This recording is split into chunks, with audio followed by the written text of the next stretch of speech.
पहुंचाने जाता है तो वो देखता है कि सामने एक लाश लटकी हुई है जिसे काव्य नोच नोच के खा रहे हैं। इसके बाद कहानी की सीन शिफ्ट होती है वेटिकन सिटी में, जहां हम फादर बार्क को देखते हैं जो एक दूसरे फादर से कुछ डिस्कशन कर रहे होते हैं। जहां फादर बार्क को बताया जाता है कि रोमानिया की सेंट कटाएबे में एक नन ने सुसाइड कर लिया और इस केस की इन्वेस्टिगेशन करने के लिए उन्हें वहां पर जाना होगा। इस इन्वेस्टिगेशन में फादर बार्क के साथ एक नन को भी सिलेक्ट किया जाता है जिसका नाम है सिस्टर आयरन। सिस्टर आयरन ने अभी तक नन होने की शपथ नहीं ली थी। उसके बाद फादर बार्क और सिस्टर आयरन रोमानिया के लिए निकल जाते हैं। वहां जाकर वो फ्रेंची से मिलते हैं और उससे एबे के बारे में पूछते हैं, जहां फ्रेंची बताता है कि एबे के नाम से गांव वाले डरते हैं। फ्रेंची खुद भी राशन पहुंचाने 3 महीने में एक बार ही जाता है और सामान वहां पर रखकर वापस आ जाता है। अब पहले तो फ्रेंची उन लोगों के साथ वहां पर जाने के लिए इनकार कर देता है, लेकिन ज्यादा फोर्स करने पर वो जाने के लिए मान जाता है। फ्रेंची उन लोगों को उस आइस हाउस में लेकर जाता है जहां पर उसने सुसाइड करने वाली नन की लाश को रखा था। लेकिन जब ये लोग उस आइस हाउस के अंदर जाते हैं तो वो देखते हैं कि नन की लाश बैठी हुई है, जबकि फ्रेंची बताता है कि उसने नन की लाश को वहां पर लिटा कर रखा था। लेकिन फादर फ्रेंची की बातों को नजरअंदाज करते हुए लाश के पास जाते हैं, जहां फादर बार्क को लाश के हाथ में एक चाबी दिखती है और जैसे ही फादर वो चाबी उठाते हैं तो सामने वाले दरवाजे पे एक आहट होती है।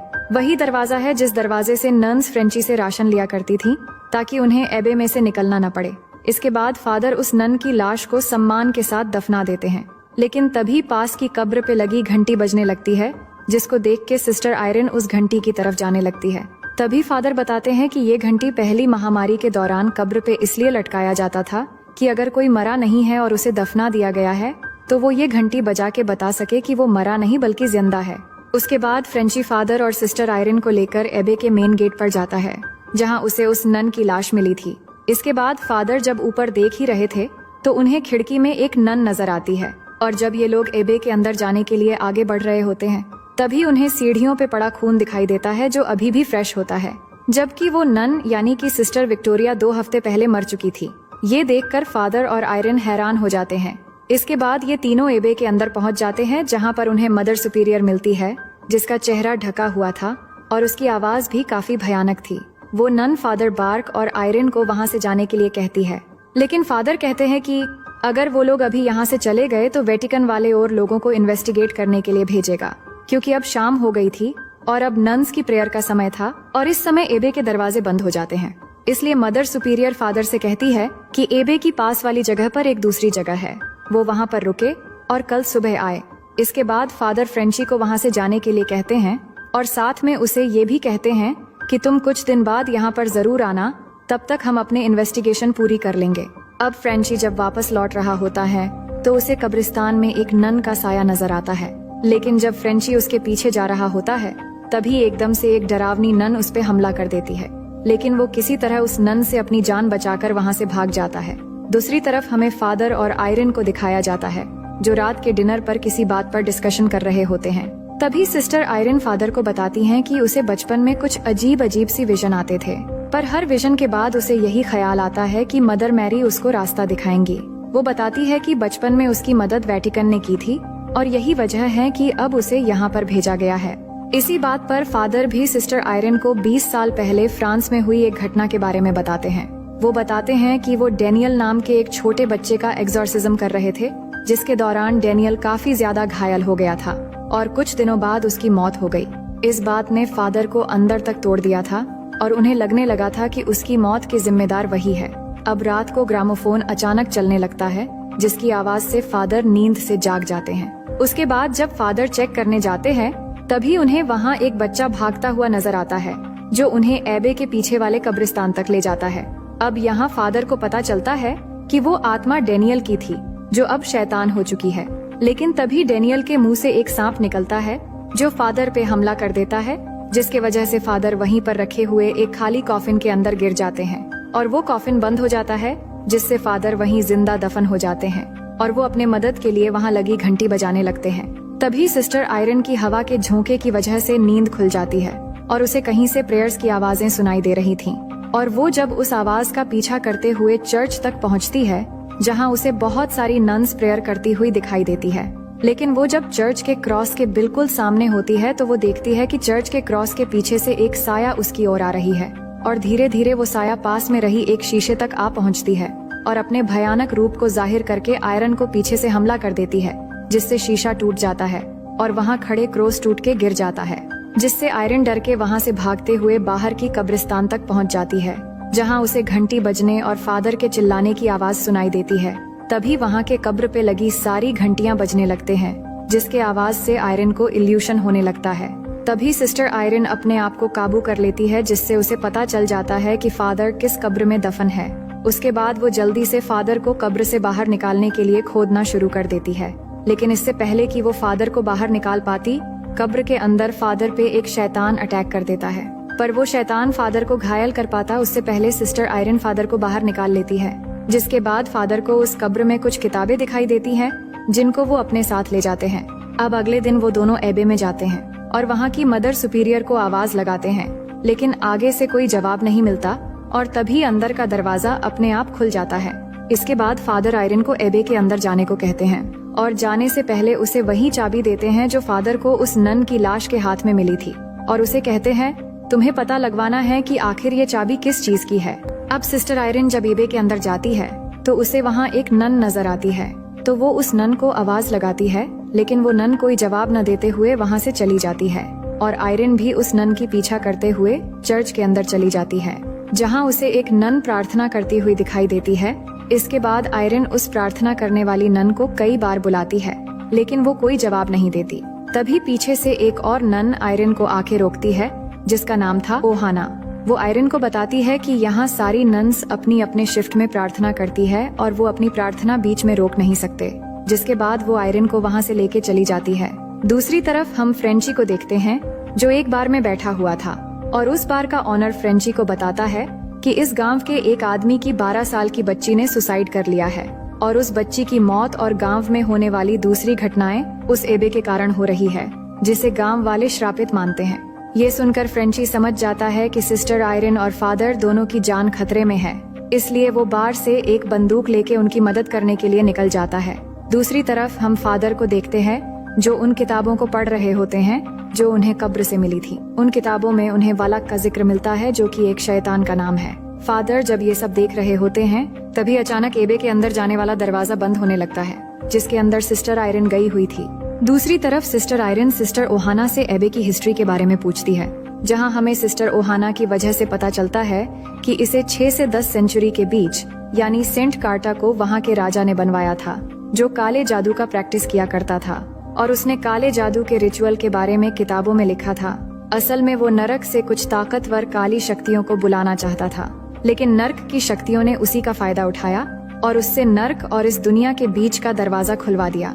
पर जैसे ही चर्च के लोगों को इस बारे में पता चला, तो उन्होंने इस जगह पर हमला करके उस राजा को मार दिया और उन्होंने एक पवित्र निशानी में से जीसस क्राइस्ट का खून डाल के उस पोर्टल को बंद कर दिया, और चर्च वालों ने इस जगह को एबे में तब्दील कर दिया। और यहाँ तब से उस शैतान को काबू में रखने के लिए प्रार्थना होती है, जिससे वो शैतानी शक्तियाँ इस दुनिया में न आ पाए। लेकिन जंग में हुए बॉम्बबारी की वजह से नर्क का वो पोर्टल फिर से खुल गया था। तभी आयरन सिस्टर ओहाना को बताती हैं कि कल रात जब वो यहाँ आई, तब उन्होंने एक नन को देखा था।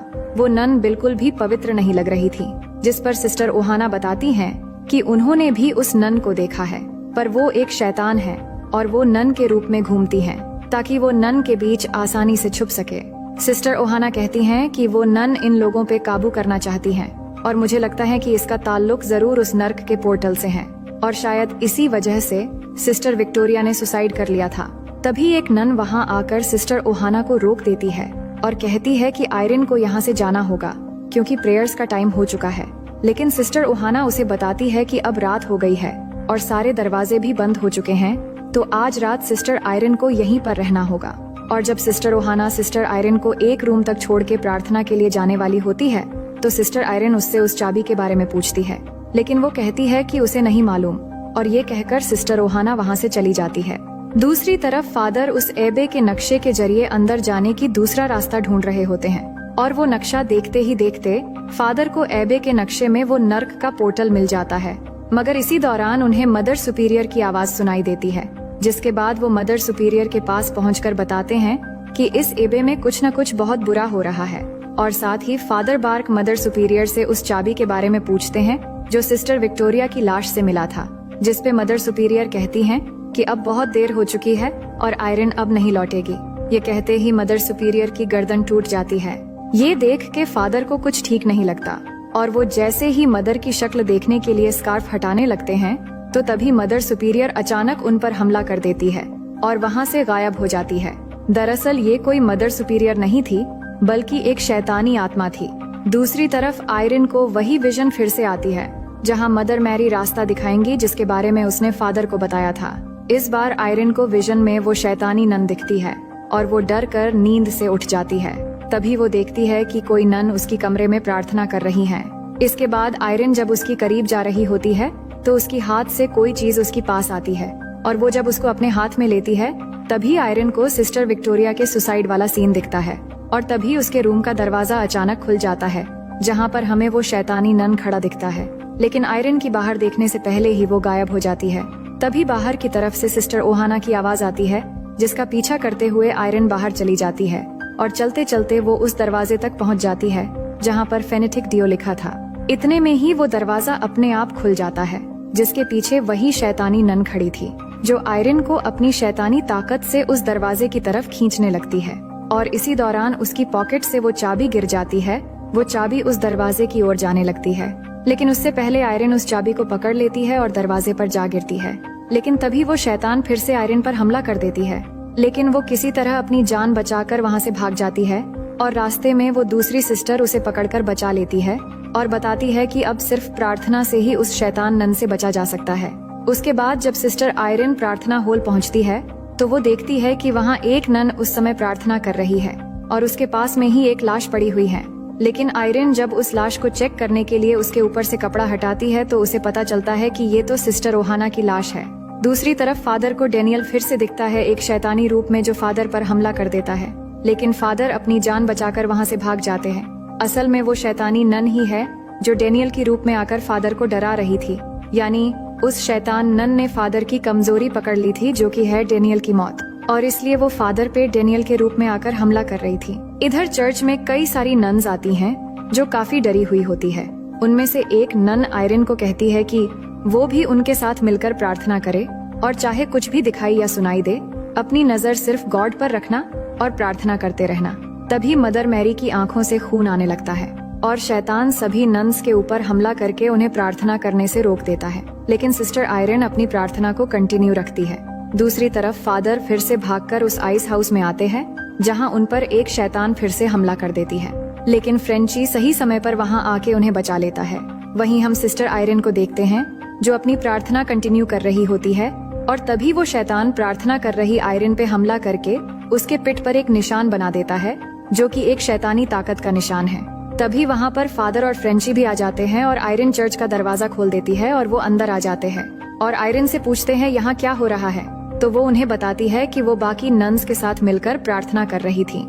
लेकिन जब वो देखते हैं तो वहाँ पर कोई भी नन नहीं थी, बस वो लाश वहाँ पड़ी थी। इसका मतलब सिस्टर आयरन एक विजन देख रही थी। इसके बाद जब आयरन उस लाश के ऊपर से कपड़ा हटाती है तो उसे पता चलता है कि उस नन की मौत बहुत पहले ही हो चुकी थी और अब यहाँ कोई भी नन जिंदा नहीं है। अब इस एबे पे सिर्फ शैतान का राज है। तभी वो लाश आयरन पर हमला कर देती है लेकिन फादर सामने आ जाते हैं जिससे वो बच जाती है। लेकिन इसी दौरान फादर जख्मी हो जाते हैं और तभी फ्रेंची उसको पकड़ लेता है और फादर आयरन से कहते हैं उनके बैग से पवित्र पानी को क्रॉस पर छिड़क कर उन्हें देने के लिए। उसके बाद फादर उस शैतान को क्रॉस की मदद से जला देते हैं लेकिन आग लगने के बावजूद भी वो फादर पर हमला करने के लिए आगे बढ़ने लगती है। तभी फ्रेंची उसे गोली मार देता है जिससे वो मारी जाती है। इसके बाद फ्रेंची ये देखकर उन लोगों से कहता है कि बेहतर होगा अब हमें यहाँ से निकल जाना चाहिए क्योंकि शैतान अब बाहर आ चुका है। लेकिन आयरन मना कर देती है कि वो यहाँ से अभी नहीं जाएंगे। सिस्टर आयरन बताती है कि उस शैतान इस दुनिया में आने के लिए उसे एक जिंदा इंसान की शरीर चाहिए जो हम उसे नहीं देंगे। और फादर कहते हैं कि शायद सिस्टर विक्टोरिया ही इस एबे का आखिरी नन बची थी। तभी सिस्टर आयरन बताती है कि सिस्टर विक्टोरिया ने सुसाइड नहीं किया था बल्कि उसने खुद को सैक्रिफाइस कर दिया था क्योंकि सिस्टर विक्टोरिया अपनी शरीर उस शैतान को नहीं देना चाहती थी और उस शैतान को रोकने के लिए उस पोर्टल को बंद करना होगा और उसे बंद करने के लिए उन्हें जीसस क्राइस्ट के ब्लड की निशानी ढूंढनी होगी। और वो कहती है कि मदर सुपीरियर की लाश तहखाने में जाने वाली रास्ते में मिली थी, शायद वो निशानी वहीं पर होगी और वो उस जगह जाने का रास्ता भी जानती है। लेकिन सिस्टर आयरन ने अभी तक अपनी शपथ नहीं ली थी इसलिए वो इस काम को करने से पहले नन की शपथ लेना चाहती है, क्योंकि आयरन को लगता है कि उनके आने वाले विजन गॉड का एक गिफ्ट है, यानी वो अपनी सारी जिंदगी अब गॉड के नाम करने जाने वाली थी। इस बात पर फादर काफी सेटिस्फाइड हो जाते हैं, इसलिए फादर उसे नन की शपथ दिलवाते हैं और अब वो एक नन बन जाती है। अब ये तीनों तहखाने में जाते हैं जहाँ मदर मैरी की मूर्ति थी, जहाँ पर उनका एक हाथ एक दरवाजे की तरफ इशारा कर रहा था, जिस पे फादर आयरन से कहते हैं कि यही आपका विजन है कि मदर मैरी रास्ता दिखाएंगी।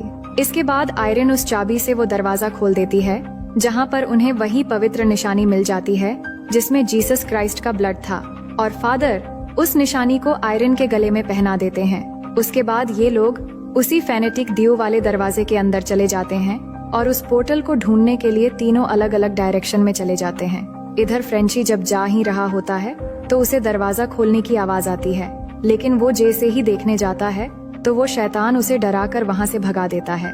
दूसरी तरफ हम सिस्टर आयरन को देखते हैं। जब वो एक रास्ते पर जा रही होती है तभी उसके पीछे हम एक नन को चलती हुई देखते हैं, और आयरन जैसे ही मुड़ के पीछे देखती है तो उस पे एक दूसरी नन हमला कर देती है, जिसका चेहरा गायब होता है। लेकिन आयरन किसी तरह वहाँ से भाग जाती है। तब उसे वहाँ पर एक दरवाजा नजर आती है और वो एक कैंडल लेकर उसके अंदर चली जाती है। अंदर जाने के बाद अचानक वहाँ पर एक कैंडल जलता है, जिसके बाद आयरन जब उस कैंडल के पास जाती है तभी वहाँ पर एक एक करके कैंडल्स जलने लगते हैं, जिसके बाद वहाँ पर उसे वही स्टार वाला निशान नजर आता है जो शैतान ने उसकी बॉडी पर बनाया था। ये देखकर आयरन डर जाती है, और जब वो वहाँ से भागने की कोशिश करती है तो वो देखती है कि वहाँ कई सारी नन्स खड़ी है जिनके चेहरे ढके हुए थे, और तभी सारे दरवाजे भी बंद हो जाते हैं। तभी फ्रेंची को आयरन की चीखों की आवाज सुनाई देती है और वो उसे बचाने के लिए उसी दरवाजे तक आता है। दूसरी तरफ फादर को भी शैतान नन्स दिखती है, लेकिन फादर आग का क्रॉस बनाकर अपनी जान बचा के वहाँ से भाग जाते हैं। इधर फ्रेंची जब उस दरवाजे के अंदर जाता है तो उसे वहाँ पर बहुत सारी शैतान नन्स नजर आते हैं, लेकिन फ्रेंची बिना डरे उनके बीच से होते हुए आगे बढ़ने लगता है, मगर तभी वो सारी नन्स वहाँ से जाने लगते हैं और वो देखता है कि सिस्टर आयरन उस निशान के बीच में अजीब पोजीशन में खड़ी होती है। दरअसल शैतान ने आयरन को अपने वश में कर लिया था। उसके बाद फ्रेंची जब आयरन के पास जाता है तो वो जोर से चिल्लाती है, जिससे फ्रेंची हवा में लटक जाता है, और वो फ्रेंची से कहती है कि उसने सबको अपनी जिंदगी में निराश किया है। ये कहकर आयरन फ्रेंची पर गन तान देती है। तभी फ्रेंची जीसस क्राइस्ट का ब्लड आयरन के चेहरे पे लगा देता है, जिससे वो शैतान आयरन के शरीर से निकल जाती है। लेकिन वो शैतान नन दोबारा से फ्रेंची पर हमला कर देती है, और आयरन जब फ्रेंची की जान बचाने के लिए उसकी तरफ जाती है तो वो शैतान आयरन को दूर फेंक देती है जहाँ पे पानी भरा हुआ था। तभी फादर भी वहाँ पहुँच जाते हैं, जहाँ फिर से वो शैतान डेनियल के रूप में एक बार फिर से फादर पर हमला कर देता है, जिसके मुंह से एक सांप निकलता है जो फादर की गला घोंटने की कोशिश करता है, लेकिन फादर उससे बच जाते हैं, मगर वो सांप फादर की आंख पर हमला कर देता है, जिससे उनका आंख इंजर्ड हो जाता है। दूसरी तरफ सिस्टर आयरन जब पानी से बाहर आने लगती है तो उसे पता चलता है कि वो पाक निशानी यानी कि जीसस क्राइस्ट की ब्लड उसकी गले से निकलकर पानी में गिर गई है। लेकिन वो जब उसे लेने की कोशिश करती है तो उसे महसूस होती है कि वो शैतान नन पानी से बाहर आ रही है। इसके बाद अचानक वो शैतान नन पानी से बाहर निकलकर सिस्टर आयरन पर हमला कर देती है और उसे पानी में डुबोकर मारने की कोशिश करती है। तभी फादर सिस्टर को बचाने की काफी कोशिश करते हैं, लेकिन वो शैतान नन उन्हें दूर हवा में फेंक देती है, जिससे वो बेहोश हो जाते हैं। और तभी सिस्टर उस पाक निशानी को पानी में से अपनी तरफ खींचकर अपने मुंह में भर लेती है, लेकिन तभी आयरन की सांस टूटने वाली थी, इसीलिए वो अपनी हाथ पानी से बाहर निकालती है। तभी उस शैतान नन की नजर उस पवित्र निशानी पर पड़ती है और वो उसे ले लेती है और आयरन को ऊपर उठा देती है। लेकिन जब वो शैतान उस निशानी को देखती है तो वो खाली होती है। उसके बाद जब वो शैतान सिस्टर को मारने वाली होती है तभी सिस्टर अपने मुंह में भरा हुआ ब्लड शैतान की मुंह पर थूक देती है, जिससे शैतान नन का वजूद खत्म होने लगती है और उस ब्लड की कुछ बूंदे पानी में भी गिर जाते हैं, जिससे वो पानी पवित्र हो जाती है, जिससे वो पोर्टल भी खुल जाती है और वो शैतान नन उस एबे को छोड़कर उस पोर्टल से वापस नर्क में चली जाती है और हेल का वो पोर्टल फिर से बंद हो जाता है।